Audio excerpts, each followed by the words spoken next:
పరిగెత్తపోతే ఆ అమ్మాయి పరిగెత్తుకుంటూ వచ్చి చొక్కా పట్టుకుందాం, విచక్షణారహితంగా పొడి చేశానని చెప్పాడు.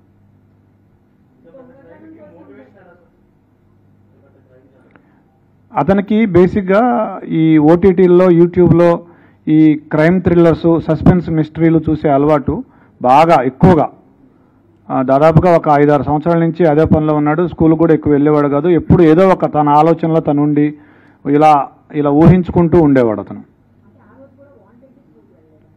అతనికి స్కూలు ఎగ్గొట్టే అలవాటు ఉండేది.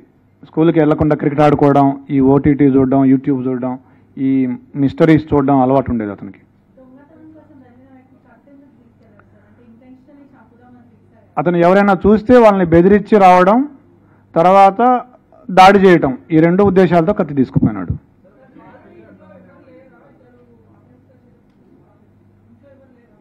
ఉన్నారు ఇంట్లో, వాళ్ళ నాన్నున్నాడు, వాళ్ళ సిస్టర్స్ ఉన్నారు, వాళ్ళ ఇంట్లో ఉన్నారు. వాళ్ళ మదర్ లేదు కానీ మిగతా వాళ్ళు ఉన్నారు.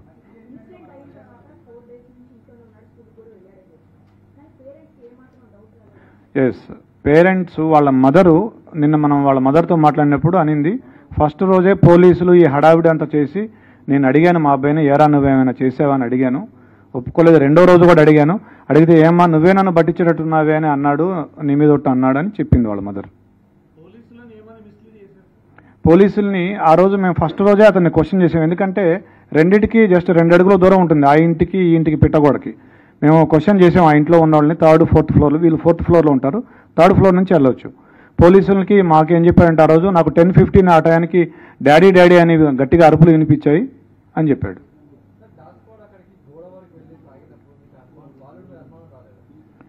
బాలుడి మీద కూడా అనుమానం వచ్చింది మాకు. అయితే మేము ఒక లిస్ట్ ఆఫ్ సస్పెక్ట్స్ చేసుకున్నాము, దాని ప్రకారం చేసుకుంటూ వచ్చాము. నిన్న అతన్ని చేశాము. తర్వాత మాకు ఇంకొక క్లూ కూడా వచ్చింది. ఒక పిల్లాడు కూడా సమాచారం ఇచ్చాడు. ఇట్లా ఆ రోజు ఏ రోజైతే అఫెన్స్ జరిగిందో ఆ రోజు మార్నింగ్ 8:30 to 8:45 అతను ఆ గోడ దగ్గర, ఏదైతే గోడ దూకి వెళ్ళే అవకాశం ఉందో ఆ గోడ దగ్గర తచ్చాడాడు అతను చాలాసేపు, ఒక 15 minutes. ఆ సమాచారంతో మా అనుమానం ఇంకా ఎక్కువై, మా అనుమానం నిర్ధారణ అయ్యి అతన్ని మళ్ళీ విచారించాము. ఫస్ట్ ఇల్లు సెర్చ్ చేసాము. ఇల్లు సెర్చ్ చేస్తే మాకు ఈ లెటర్ దొరికింది, అతను రాసుకున్న లెటర్ ఏదైతే ఉందో అది. తర్వాత కత్తి కూడా దొరికింది. 3 కత్తులు ఉన్నాయి. ఏ కత్తి అంటే, సార్ నల్ల కత్తి, నల్లపిడి ఉంటుంది, దానికి అంచు నల్లగా ఉంటుందని అతనే చెప్పాడు. ఆ కత్తి తీసుకొస్తే ఇదే అని చూపించాడు. బట్టలు ఏం చేశాడంటే అతను అఫెన్స్ చేయగానే ఆ కత్తి అక్కడే కడిగేసి గోడ దూకి మళ్ళీ ఇంట్లోకి వెళ్ళేటప్పుడు వాళ్ళ నాన్న, సిస్టర్స్ ఉన్నారు, వాళ్ళు ఏమైనా చూస్తారేమో అని ఆరేసిన షర్ట్ తీసుకొని ఇట్లా అడ్డం పెట్టుకొని ఇంట్లోకి వెళ్ళి బాత్రూంలోకి వెళ్ళి స్నానం చేసి ఆ టీ-షర్టు, ప్యాంటు 2 వాషింగ్ మెషిన్లో వేసాడు. But we found some slight blood on the clothes.